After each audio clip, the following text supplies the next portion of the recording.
From the 1011 Now streaming studio, this is The Night Beat.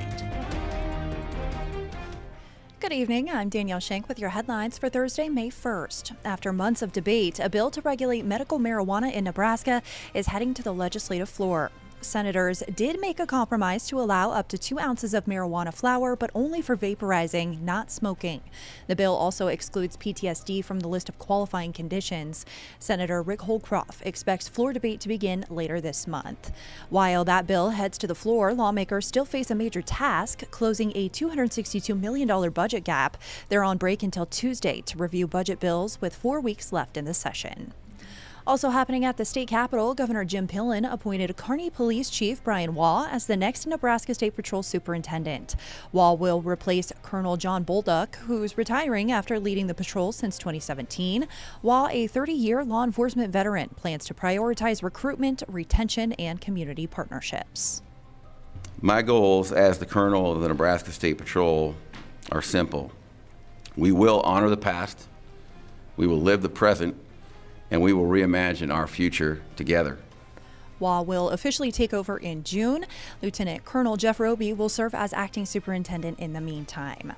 Outside the building, hundreds gathered for a May Day protest, one of many nationwide rallies opposing President Donald Trump's agenda, from aggressive tariffs to immigration crackdowns. Now to crime news. A Lincoln man is accused of crashing his SUV into a home while fleeing police early this morning. Police say 25-year-old Tyler Belk took off from a park near UNL's East Campus around 3 a.m. After a brief pursuit was called off, Belk crashed through a fence and into a garage near 35th and O Street, causing over $20,000 in damage. He ran from the scene but was arrested nearby. Belk faces charges for DUI, fleeing, and refusing a chemical test.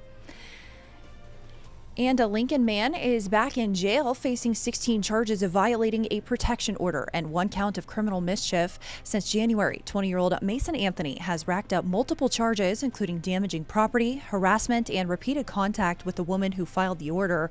His bond has increased to 10% of $452,500 across several cases, with individual bonds rising as more violations occurred. For more details on this case and his court proceedings, visit our website or app. Shifting to agriculture, Nebraska Farm Bureau's latest trade report shows a drop in revenue and exports. Notably, China is increasingly turning to South American countries to meet its agricultural needs. The Farm Bureau stresses that investing in year-round E15 and sustainable jet fuels is vital to the future success of Nebraska agriculture. If we do those types of things and we can add value right here in Nebraska for the process, we will not have the need to have China as such a big player. Despite a trade deficit of $30 billion last year, Nebraska had its 3rd highest export year and remains the nation's leading beef exporter. The Farm Bureau urges policymakers to act on passing a farm bill, expanding E15 availability, and securing new trade deals. Just as farmers gear up for storm season, a key resource briefly went dark. The High Plains Regional Climate Center's website was offline for nearly 48 hours due to a federal funding freeze. The site provides critical real-time data like precipitation and temperature maps used by farmers, researchers, and agencies across the region. Funding has been restored for at least a year, but officials are pushing for more long-term support. Lastly, it's a big day for Husker football on and off the field. Top 2026 quarterback Trae Taylor has committed to Nebraska.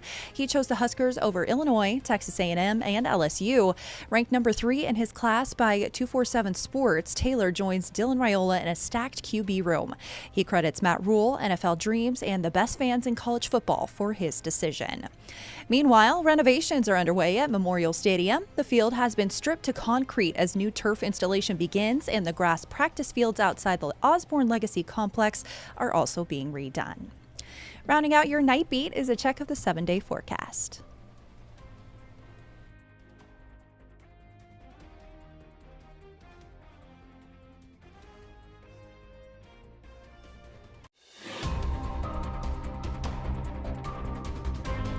You've been listening to The Night Beat.